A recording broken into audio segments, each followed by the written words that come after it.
already. In 3, 2, and we're live. We've got welcome to the Overthinking Podcast with Tyson Crab. Everybody.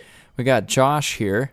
I'm Tyson Crab, and we're gonna be, we're gonna be shooting the shit. We're gonna be talking about whatever we feel like in the guest moment. Star. Yeah, first guest here. We got Josh. You're the real star of the show. Well, I am known to my friends as a star.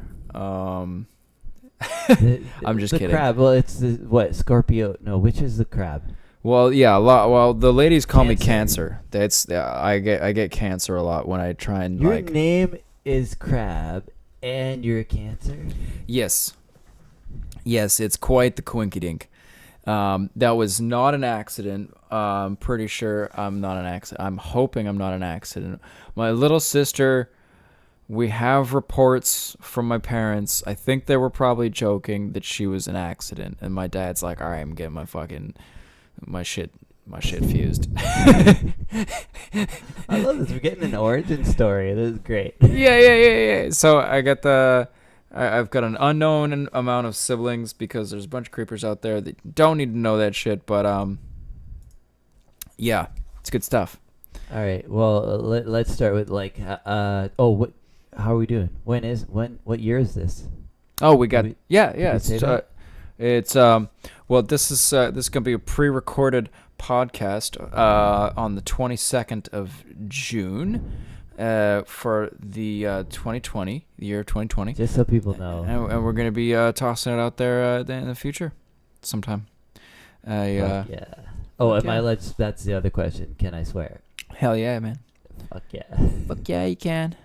This is not for kids. This is a comedy podcast where we're going to be trying to not get fired, which is going to be really, really difficult for you to get yourself fired from your job. But I'll give it my best shot. Yeah, we'll see how we do. Had like 10 things run through my mind. Aaron's just like, all right, yeah, it's been good, Josh, but that one thing you said, I don't know about that. Tyson gets banned for fucking shittiest joke again. It's like, God damn it. Again. Yeah.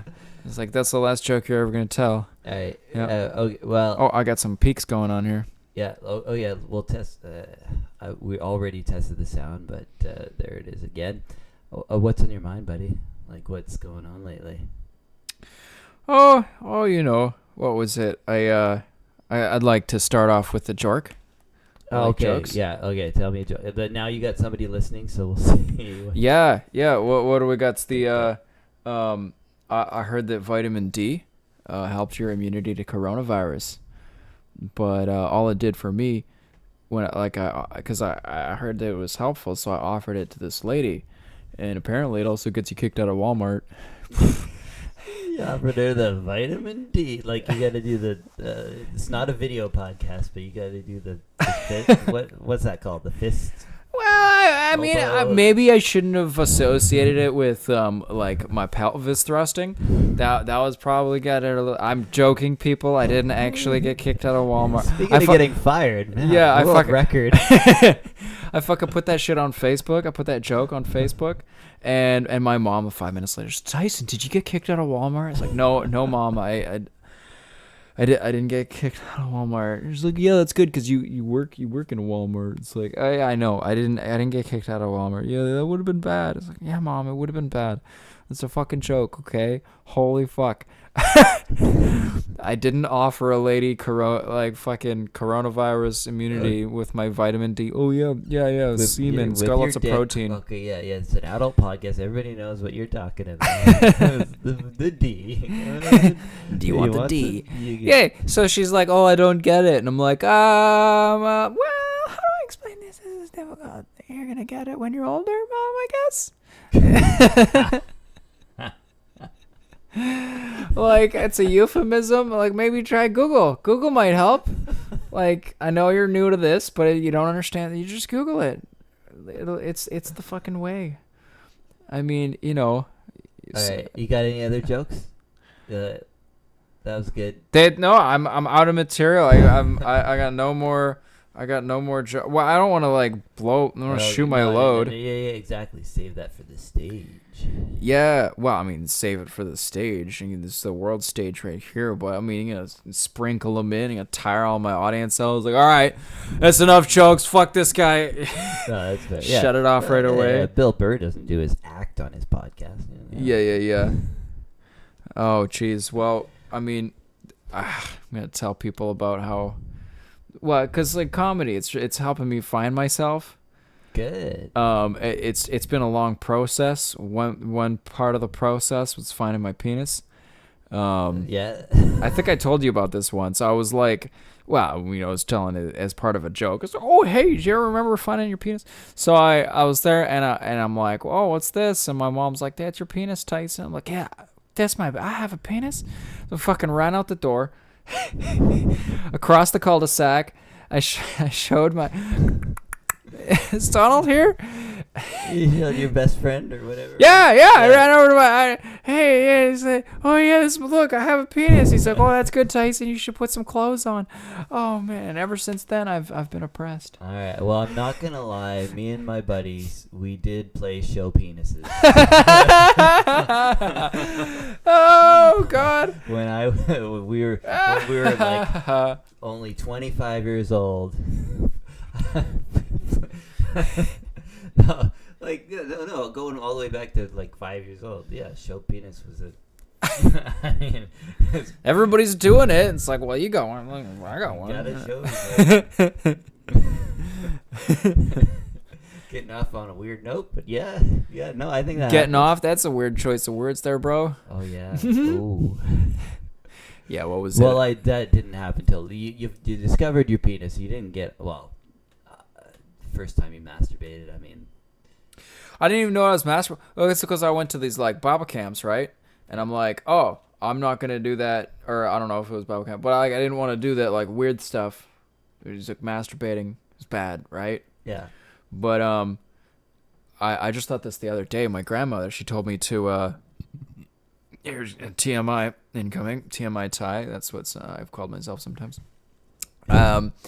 So my grandmother, she'd be like, "Oh, you gotta wear your night. You're like you're gonna get your hands dirty, so you gotta wear these things. You gotta wear your like night pants or whatever, fucking pajamas."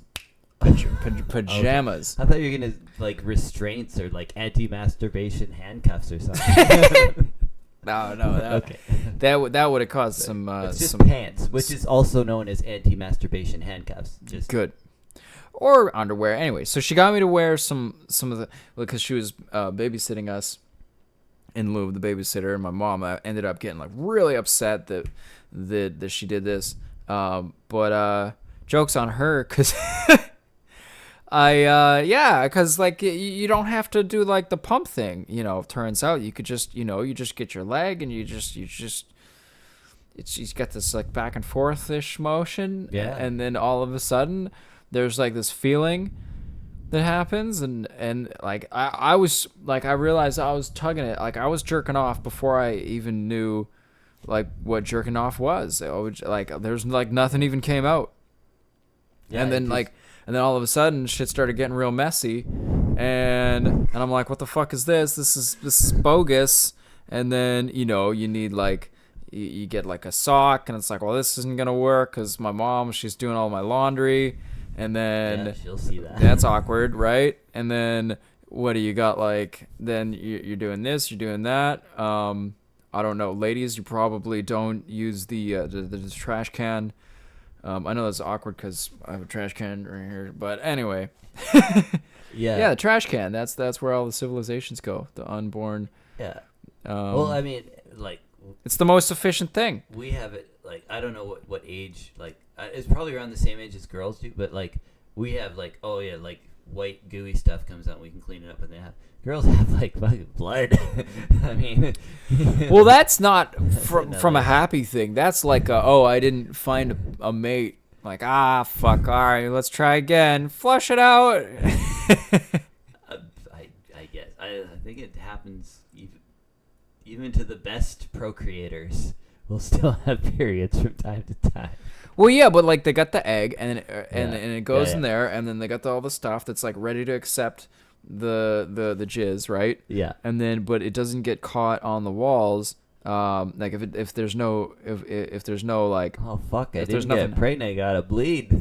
right, okay, let's flush it out. Let's try again, and because that's like the ovulation, right? The girls they ovulate yeah, like that works. like a Yeah, week we all before took- they have the period, and they get like, and then they start picking red. There's like a statistically significant amount of red that women and guys actually have like a time of the month or whatever. They have like their own cycle because, I mean, Ooh, cool. maybe Red? not because of, I mean, well, like so.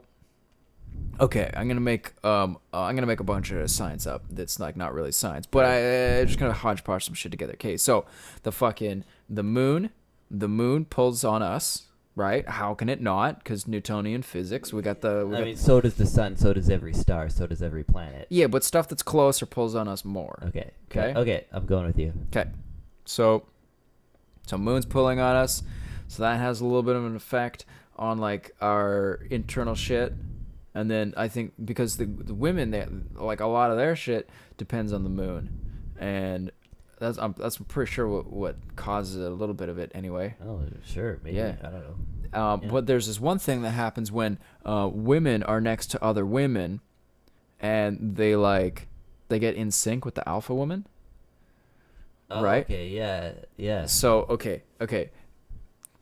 Factoid number 2 that I'm gonna. Yeah. Okay, That so. was preamble. Okay. Yeah. Go. No, well, I mean, no. This is just another piece of data to bolster my theory, or it's just more. It's just to thicken the leaves here. Okay, so that didn't make any sense. But we've got you got the XX and the XY chromosome, and my mom told me when I was a kid that they got two XXs. Everybody starts with two XX chromosomes, and when a person turns into a guy, half of one of the X's falls off. Okay. Sounds. But maybe it doesn't all fall off, right? So maybe there's some instructions that's nested in another part of the DNA that makes people fucking lose their shit like every month. And so it's either the DNA that's making people have these like identifiable like monthly flip outs, Yeah. or let's just call them flip outs. That's just a term for what happens every time of the month. Not that everybody necessarily flips out, but you know. Maybe they should though. I mean, if you think about it, Freak out. fucking bleeding, your fucking hormones are fucking you up. Yeah. maybe you should have a little leeway to have a little freak out time. Calm your fucking tits. Okay, so yeah, you're saying like so. Well, because it's the DNA makes proteins and hormones, man. Proteins and hormones is what the DNA creates. Just aiming the mic here. All right. So DNA makes you make proteins and hormones, and the hormones and proteins affect the brain and the gut, which in turn is what you feel, right? Or what affects your behavior. And now I'm trying to.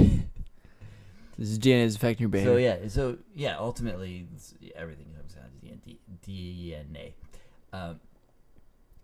So if you have some of that residual X chromosome DNA as man, there might be some hormones that are occasionally created on a cycle. Man, it's fucking I'm not a scientist, man.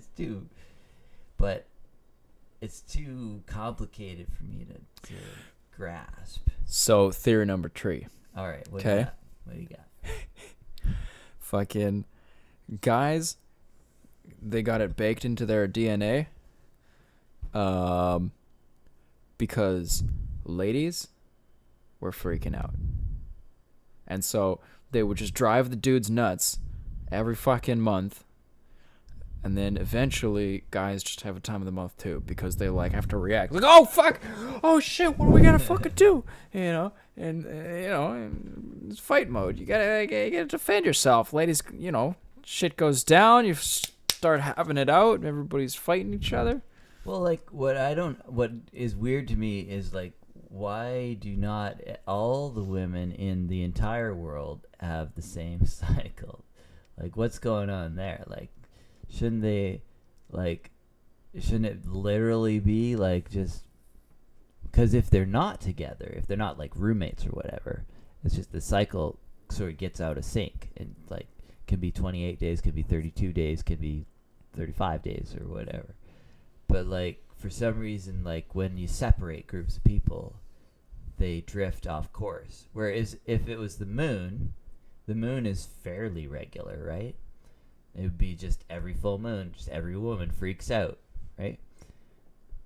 But it probably does have something. It's got it. Like, is that a coincidence that it's 28 days or 30 days?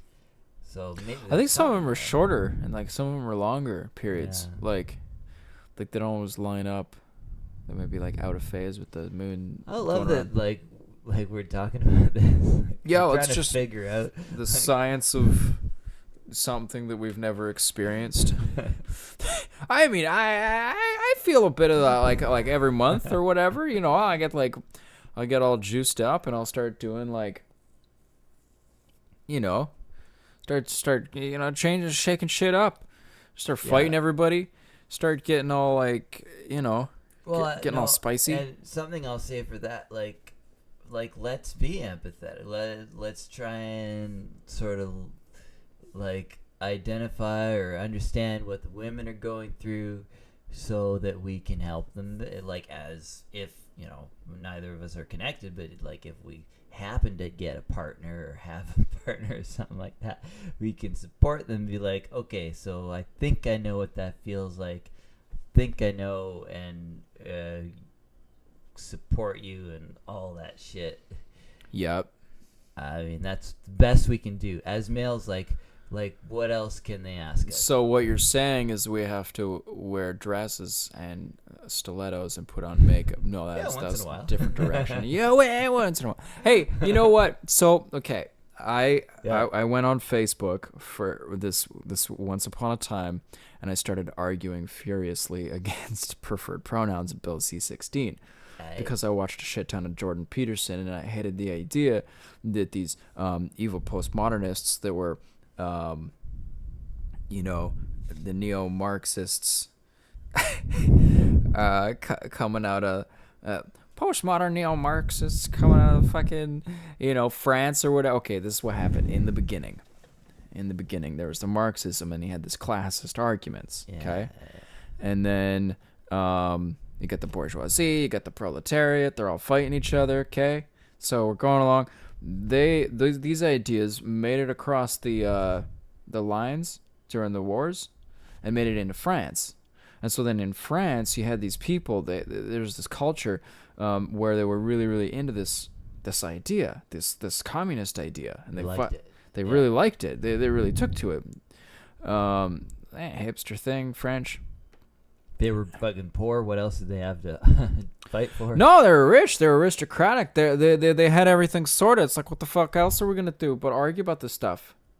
Right? France was wealthy. Yeah, they won the war. Many of them were. They fleeced the Germans after World War One, and then World War Two. They didn't do so good, but different. Okay, it was going okay. So then in like the 50s, then they had this like pop movement of these like Foucault and Derrida, and I'm glossing over a bunch of shit. Like this is just the surface level knowledge, just me in my opinion. So they're going, and in the book explaining postmodernism, the guy says that in the 50s they got this people and they left France because there were these like riots basically. And there were these bombs, I think, going off. 50s, 60s? Yeah. Okay. And they were really, really, really going after this idea. So they fucking left France because they weren't like welcome there anymore. And so they went to America. You want to just hold the mic just a little bit closer and just aim it right at your face. There. Great, awesome. And then so they're like fighting for their ideas in Merca, okay? And they had kids, and so they who better to tell other people the way things are, but people who say that they know the way things are. So they joined the schools and became professors, and they had kids, and those kids became professors, and they had kids. So you got like 4 generations into these people, Yeah, and this starting the humanities, and they're just 2020 now, so that's 60 years of instantiating these class-based ideas. Yeah. And it's all to take down Western civilization because they hate the West for some reason, because money is oppressive, because working for money, even though it's like as an economist, I mean, how else are you going to count what people do? And okay, so there's some negative market failures to capitalism, the idea that we can assign a value, a number to the value that's being exchanged, because the value that's being exchanged is some noble bullshit fucking thing that you can't even quantify. It's like, well, but we have to quantify it because otherwise we're not going to get revealed preferences. Okay? Yeah. Okay? Right. Okay, so now we got these people, and they're coming over, and they got these class-based ideas, and they've infected the humanities, because that's where they went. They just have all these They got like 80% of the papers not even referenced by other people in the humanities. So are they wrong that there's such thing as classes of people? Like, yeah, it's bullshit. So, well, I mean, in like legislation you had in the UK, right? You had like the royalty. You were born into royalty, and there's royals and there's non-royals, and that's it. They had nobles and nobles, and you get this thing. Again, a very small proportion. Very, very, very classist. Yeah. So there's this class-based resentment there. Class-based resentment in France. They had the aristocracy, and they really did. Like there's a group, but I mean, But then class never existed in America. Well, never existed. I mean, so there's people who spend their days doing certain things, and so if you're always going into the factory, you're gonna be, blue collar worker. You're always going into the office. You identify with your sort of the people who are like you, doing a job like you. But like, I mean, to just all right. So now we got the demographics. We've decided, or let's make decisions based on that. I don't know. I think making a rule based on having individuals be like the unit of assessment is going to create a better society. You don't want to just like have this group kill all of that group so that now we can take their place. Okay, so so you want you want a profession of managers or leaders or thinkers, but just based on individual people that rise up to it.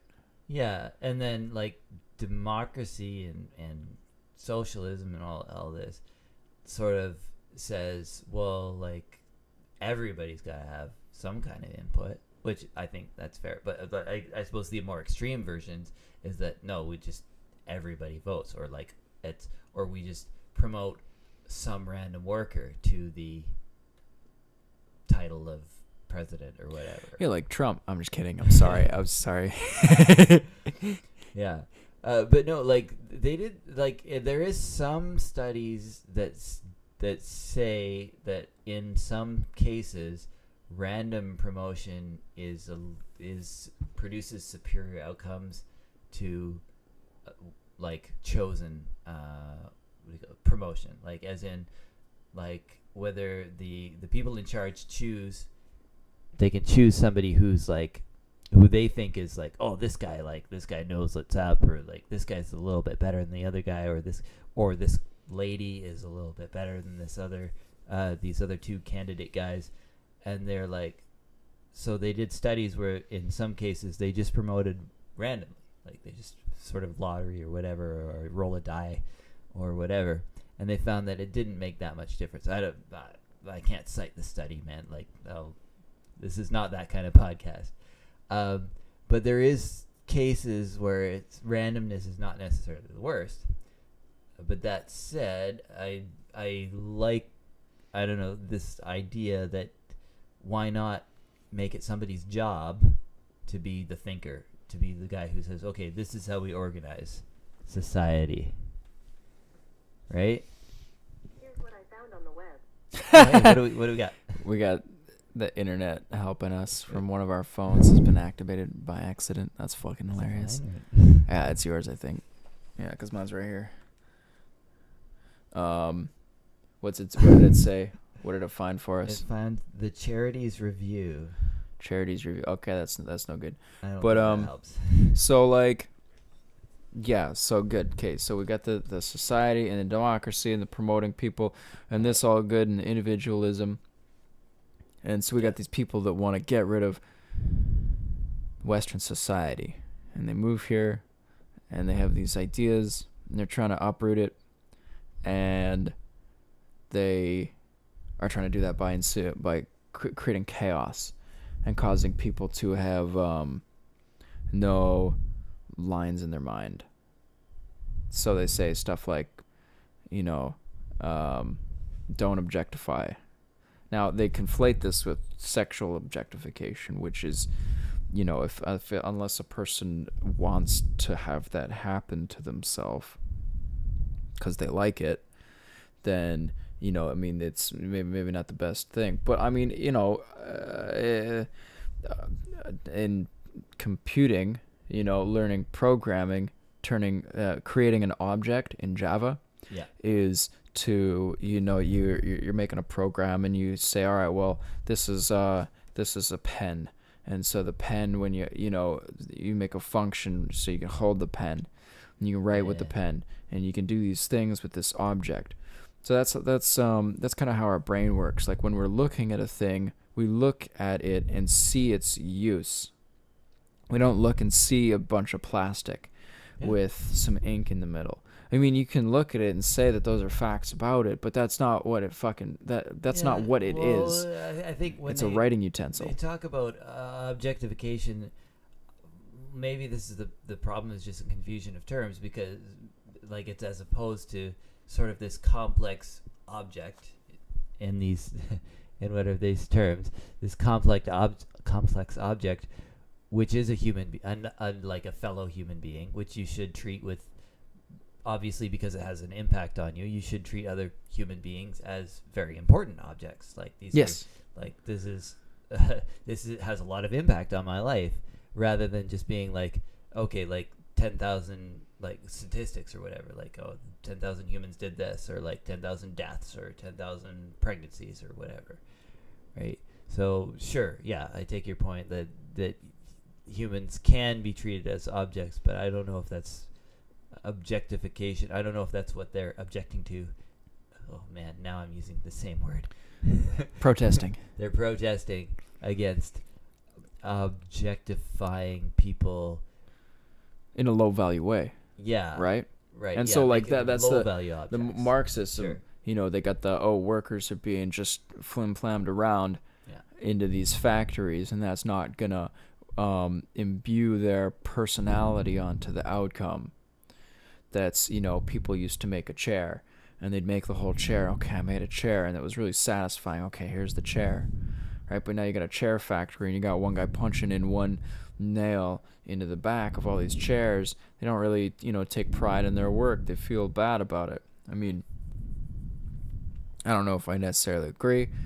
I think, there's some to it, but.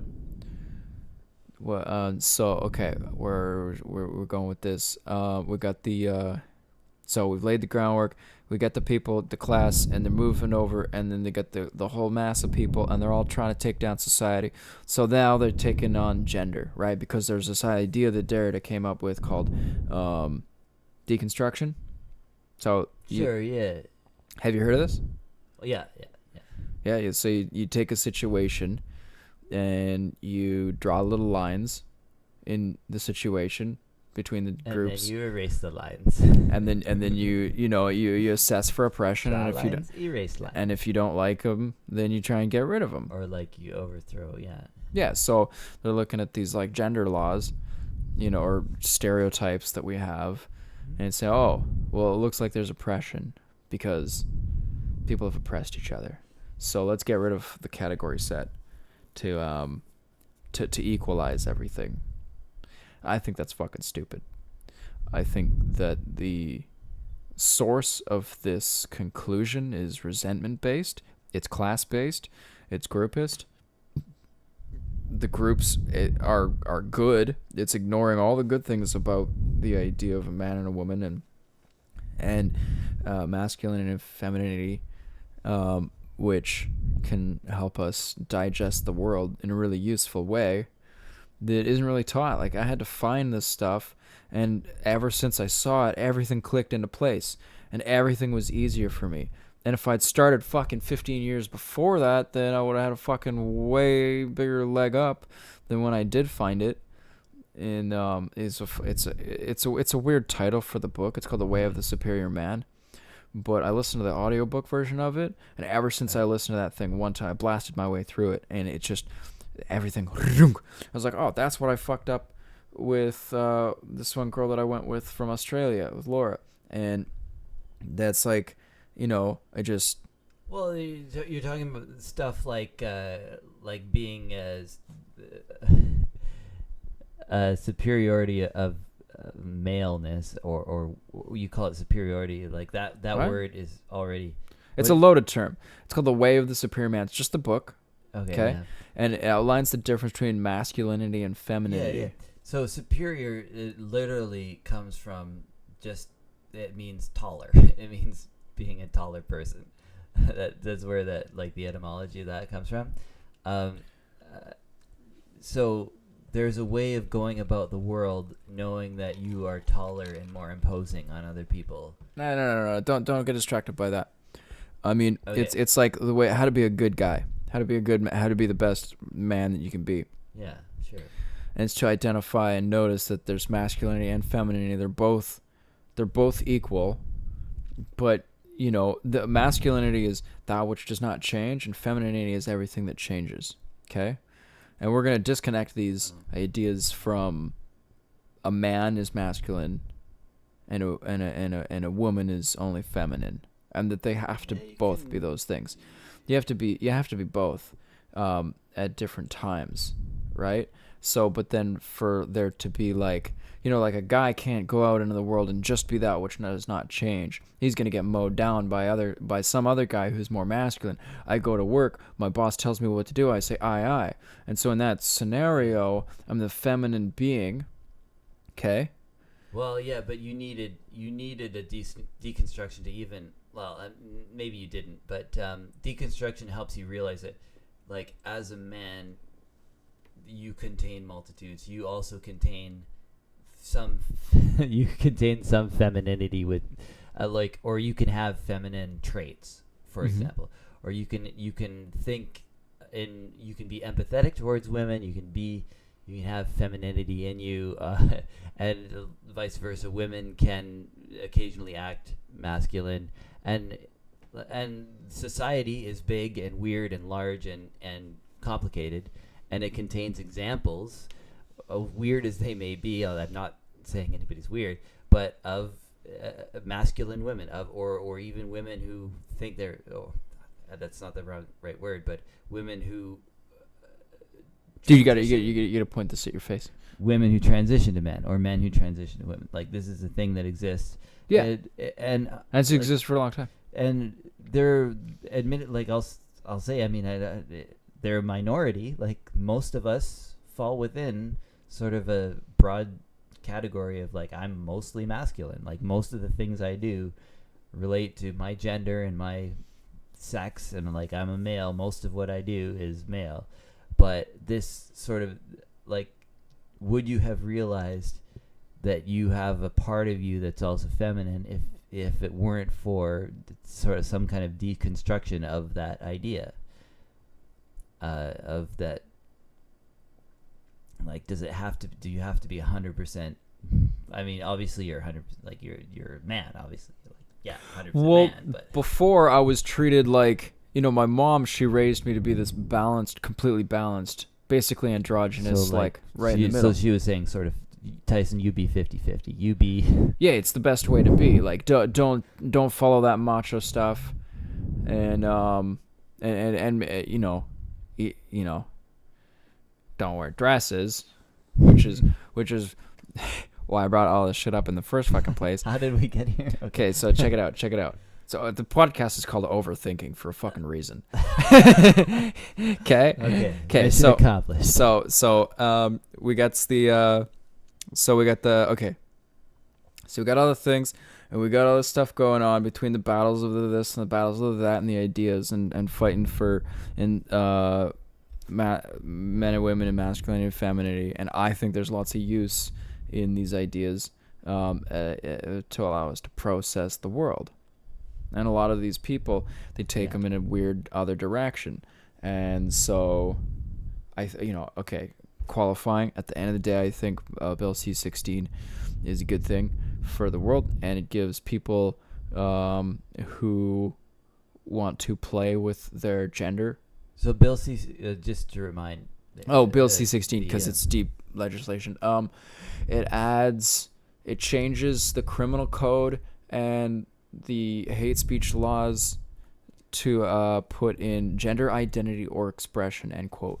Oh, yeah. Okay. So Jordan Peterson's critique is just poorly written, and because how it was going to be implemented was basically how the Ontario Human Rights Commission, which is super corrupt and they have really, really weird outcomes, and they're all of the same leftist, they got this weird progressive bent to them that's not very connected to basically how half the people in Canada see it. And they think that the other people just haven't figured it out yet. And they basically tell everybody to go fuck themselves and push them into the dirt and tell them to get the fuck out of Canada. And they're on a war page, like a rampage. And so they're trying to implement these tolerance rules, and they're not being very tolerant, I don't think. So basically how Ontario was implementing these rules was anybody can just choose how they wanted to be called when they're not there with the pronouns. Yeah, and you have to do it, and it's a federal law. So and if you fucking don't, then if you do a crime and it can be shown that you don't see the world the way these people see it, then you're going to jail for a hate crime. So worst case scenario, you're walking down the street and you say something, or you think it's gender's binary, or you encounter somebody and you say, "Oh, hello, sir," or "Sorry, sir," or "Have a good day, sir," and they identify as a woman, they can call the police and put you in jail. Well, I don't think that was necessarily the thing. It was more like if a person committed a crime. Well, yeah, so if you're working for the feds and somebody says, "Hey, call me a woman," okay, you're probably not an asshole. You're probably just going to call them whatever they fucking want, right? Yeah. But if somebody's not smart enough, if somebody doesn't process it, if somebody doesn't respect that person and they don't want to, they have to, though. They have to now, right? And so that's what he was scared of, was controlling a person's language, which, because we see things for what they're used for, this language control changes people's perceptions and how they think about this thing.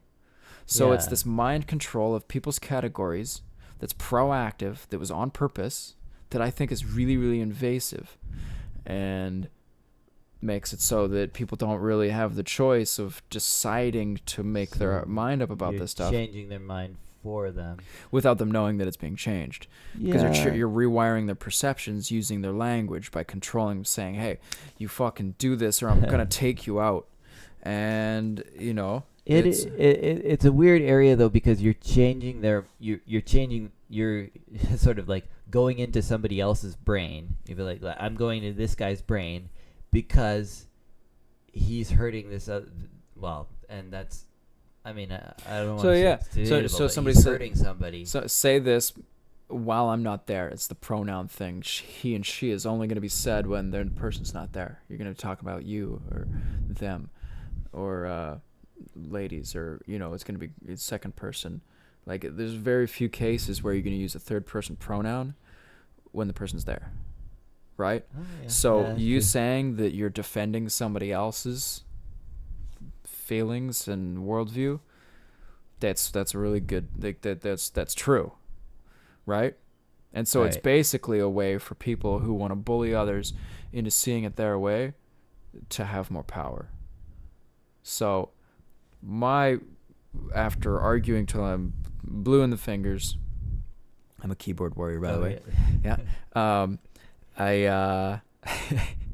I've determined that, I don't want to be called a girl. I don't want to be called she. I probably enforce it, Right. Yeah. Like, yeah. But so just don't call me she. You don't have to call me a man. You want to call me a boy? I'm not. I can't make you call me something. That's not the fucking law. You shouldn't be allowed to, and we shouldn't make that the thing. Part of my gender expression is for you to call me His Majesty Tyson the Handsome, but you don't have to fucking call me that because it's a narcissistic thing. You're not an enabler. That would be rude of you to enable that amount of narcissism. But like, why? In me as a friend. Why does anybody even think to make that into a rule? Like nobody thought to be like, oh, everybody gets to be called whatever they want. Nobody thought that. Nobody thought like. Yeah, there's like 76 pronouns. Then you can make up new categories. Well, and then they realized, oh, some people don't fit between masculine, feminine. Some people don't. Or some people are the other one that other people think they are, or something like that. So they find this discordance with the way society assesses it in their own, so they just find something that fits better. Okay, fine. Good. But you're gonna just come to me and you say, oh, Tyson, you have to refer to me as Zer. Make up some new category and then make me call you that. It's like, well, no, I mean, you can tell me what not to call you. I think that that's a very reasonable thing. You don't want to be called he or she. Fine. Yeah, you don't make me use they. Don't make me use this. Don't make me use that. But let me come up with my own gender neutral pronouns for people who are neutral. I guess you have to admit it. It sounds like a rather ambitious project to attempt to educate the entire population via some law. Like, right?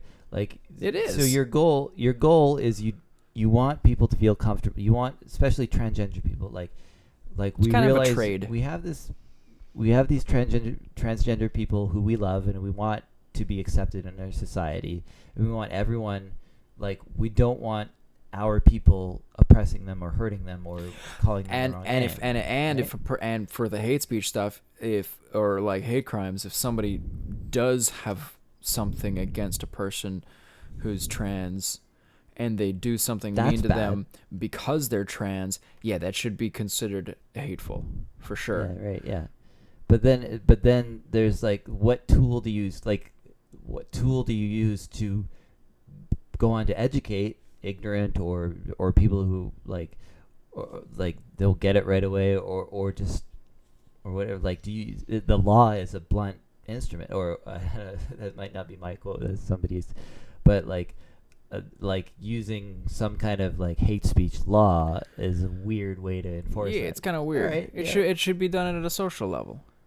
Yeah. Unless it's like bad enough or extreme enough, or people are scared enough that, like, because it is also the case that stuff like depression and suicide is a very real worry in the transgender community, and for all of us, we don't want them to feel sad or like they have not because of us. Themselves. I mean, they're gonna feel sad. They're gonna, everybody's got their issues, but sure. Like, we don't want anybody to feel like they can't express themselves. Yeah, that's not nice. But but what you're saying, like, is a law or like some sort of mandate from heaven the best way to enforce that among the regular people who don't even know? Like, a lot of people don't even know transgender people exist, right? Man, you know how many people say these days, I don't even know what the fuck is going on, all these people, and then they're just like, oh, you gotta do this, and it's like, okay, I guess I'll do that, because I don't care, and I don't know. And so I'm here looking at all this stuff, and Jordan Peterson's like, oh, blah, blah, blah, these are all these things that are wrong with it, and I'm like, oh my god. So I'm like, trying to explain it, and as soon as I say postmodernism, everybody fucking loses their, they stop paying attention, because Like who can? Well, it's a big word. It is multiple syllables, and it's I get it. It's you gotta like pay attention to the whole 3 syllables and stuff. What do we got here? Trying to get me logged in. Checking my security cameras. Oh yeah. Oh, what do we got? It's 45 minutes here. 45-minute podcast. Like, is there other shit? I forgot how we even got onto this. Oh yeah. So I argued till I was blue in the face, and these are the conclusions that I reached. Yeah. And after I was arguing about this, my mom and my sister were all sitting up at my mom's place, and she's like, "Oh, you remember that your older sister used to dress you up in like she used to play dress up with you, and fucking put clothes on you and like dresses." And like shoes. After all this, and why am I laughing? Well, because like, why do you have ye doth to protest too much, Tyson? Why do you have such an issue with this? And see, because like from my perspective, I think that them doing this like heavy-handed law-based thing, which I think at the end of the day is good because it gives people an alternate avenue to enforce their identified gender. But it's like you're going to create a lot of resentment for these people that shouldn't be there. Like, there's a fucking better way to do it than just letting people just wave their hands and change every day. It's like, no. You're going to show up, you're going to change your gender, you're going to change your gender. You want to switch from this to that? Okay, you want to be in the middle? Okay, fine. But, making all these right-wingers who don't get it fucking call you some wacko devil and thinking all these weird things because you're trying to control their language and limit their freedom of speech and blah blah blah. It's like that's just like it's like a rude way to do it. I think it's possible. Yeah, it might be counterintuitive. And counterintuitive. I like that. And let's just throw this out there. I've been the internet, the websites. They got the stuff. They got the transmedia, like adult transmedia, and I found myself getting interested in this, these like adult performers, and it's a lot to digest in your private life, finding yourself looking at these people being like, where do I put this feeling? What like, are they guys, are they girls, what do I think about this? Right? And so I came up with my own sort of theory about that. And now I got all these other fucking people 15 years into me trying to figure out how to fucking think about it, coming and waving their hand at all the thoughts that I have and telling me how to think about it. It's like, no, go fuck yourself. Like, I've thought about this for way more than you've thought about it. And just because you have a friend who's trans, who got told that they could be trans by their fucking teacher, and, okay, sure, they got their thing that's going on, and sure, they want to express themselves and wear androgynous clothing. Okay, fine. Yeah, but don't come fucking telling me how to think about it, because it's my thoughts. There's freedom of religion in this country, and I can think about what I want to think about, how I want to think about it, and you can come and ask me nicely. So it's your religion. Yeah, they're all religious thoughts, how I see the world and how I combat the chaos. Well, the people, the ideologues that come from the leftist humanities, it's pretty much it's an ideology. It's a set of ideas that comes from this groupist, neo-Marxist, postmodern, theories that have been perpetuated through society from this like progressives. And so we want to merge these ideas without waving our hand at all of science. What do they got? It's a 99.97% correlation between people's apparent gender and their their identified gender, and that's fallen to 9.94. But that's a pretty good confidence that there's guys and there's girls. And gender's vast pretty majority. Yeah. And even if you talk to people and you're like, oh, so are you saying that their sex is this way? Oh, but that's sex. We're talking about gender. It's like, okay, so you're just taking over the word gender, and you just just want to play dress up with it. Okay, fuck, whatever. I mean, people are. I guess. It's a very small sort of area of distinction, but some would argue very important. They're just trying to be precise. Everybody's trying to be precise about language. I mean, that's why I like sort of prescribe to this. There is a difference between sex and gender, is because I think like on a precise level you can somehow distinguish, and you can talk about different things. You can talk about like sort of a physical sex. Well, you play the counting game, as Steven Crowder calls it, when he's a bit of a right winger, and he's like, oh yeah, I want to play the counting game. Well, you have nuts. Well, that's pretty masculine. Do you have a penis? Well, that's one thing. Okay, do you have boobs? Well, okay, that's 2 points over on this side. You start counting these things, and so, but like if you just feel one thing, and 5 minutes later you feel another thing, and 5 minutes later you feel another thing, and you're making everybody ask all the fucking time. It's like, bro, okay, check it out. Yeah. There's this idea you should always ask people their preferred pronouns. Always ask. But how insulted would you be if every fucking time we came to hang out, like, bro, you still the man? What?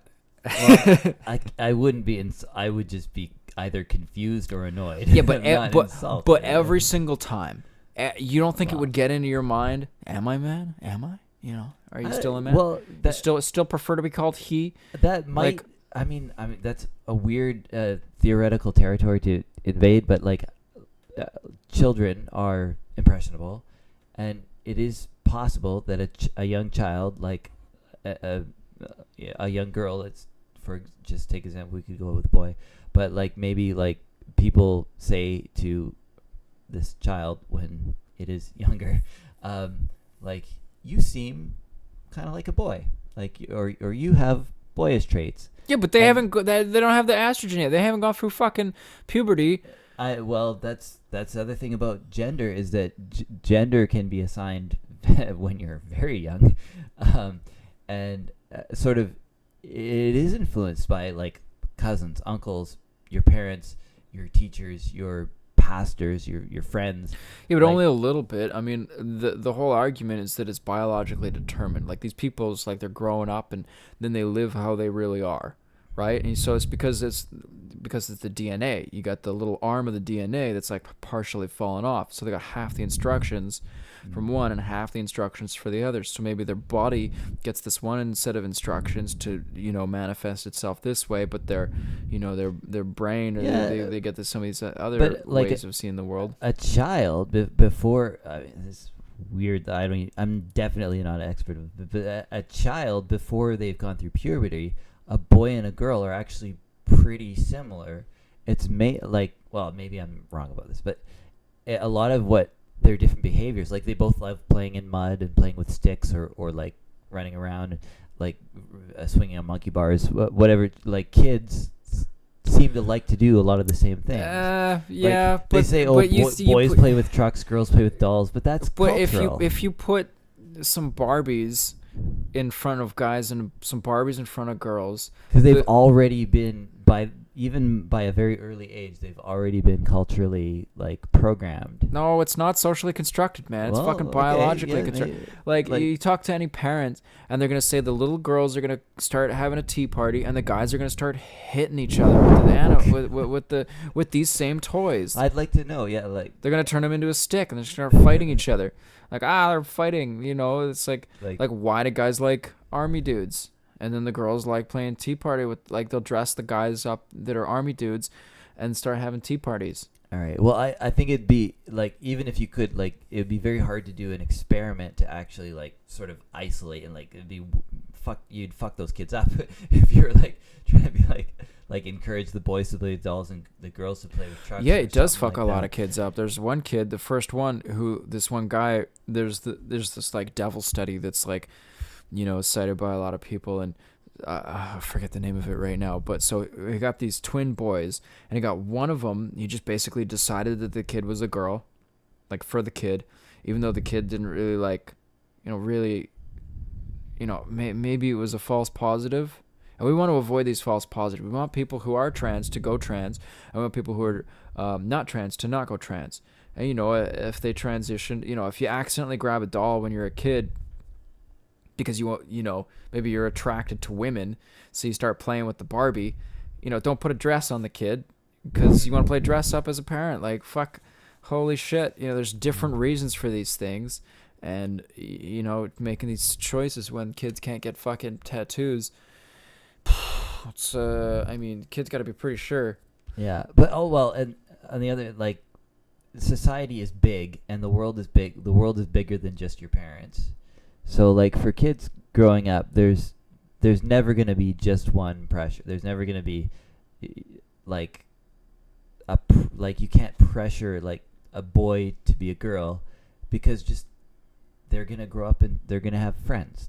Society's gonna be like, oh, you're a boy. Like their aunts, uncles, like grandparents. They'd be, oh, that's a boy. They're gonna buy them boy toys. Like, it'd be impossible to just sort of isolate a person. Well, yeah. I guess it's gonna be really annoying. It's always, oh yeah, everything girly is pink and blah blah blah. Maybe you don't like pink as a girl. Yeah. You don't have to like it, but like it. You're gonna have options for everybody. So if a girl wants to play, play medic for the war, like she wants to play, guns with the boys, and she wants to like be the medic, or she wants to, but she's probably gonna pick a very feminine version of the guy game.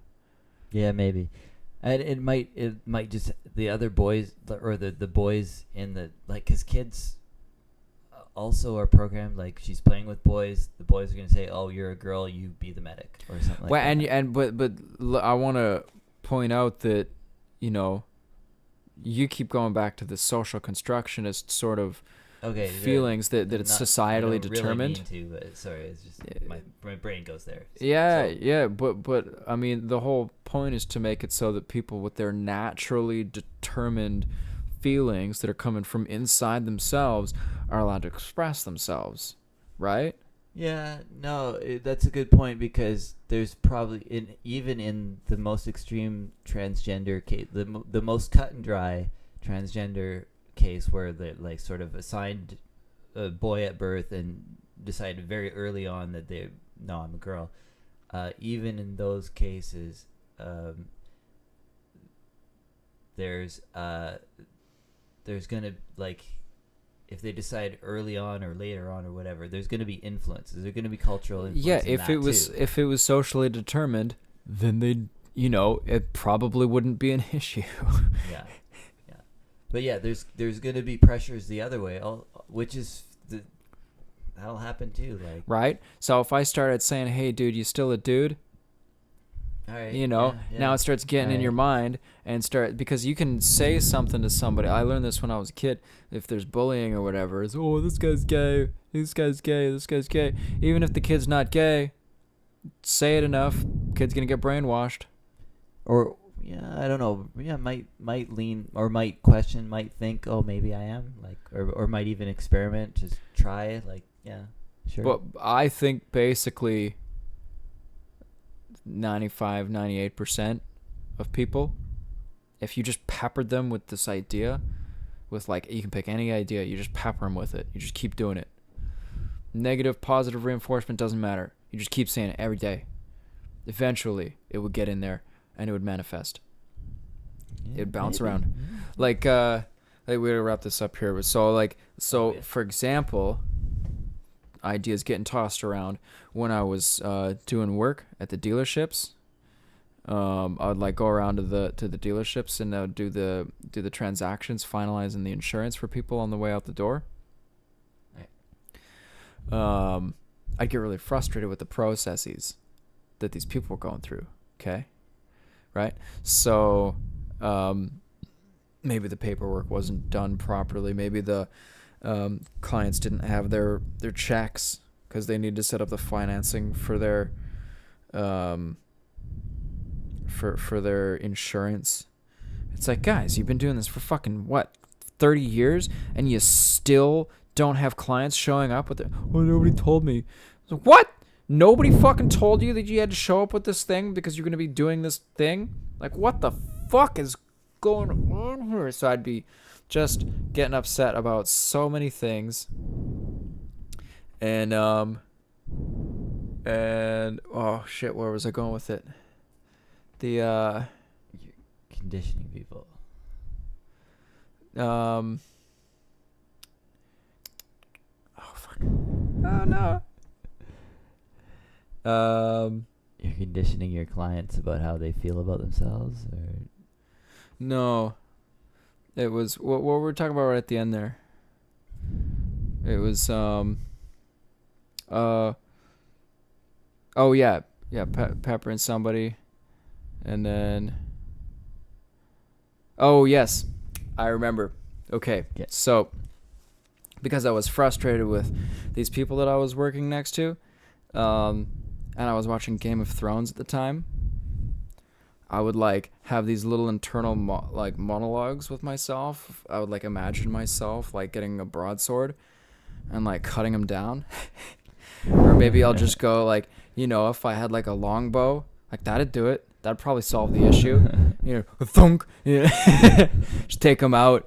Just sneak up behind them. My fucking, hood on, right? Dude, you're just, Kamehameha. You know what I'm saying? I'll take you out. And my internal mind monologue was like just the words and I was like because they're kind of aggressive in that show, right?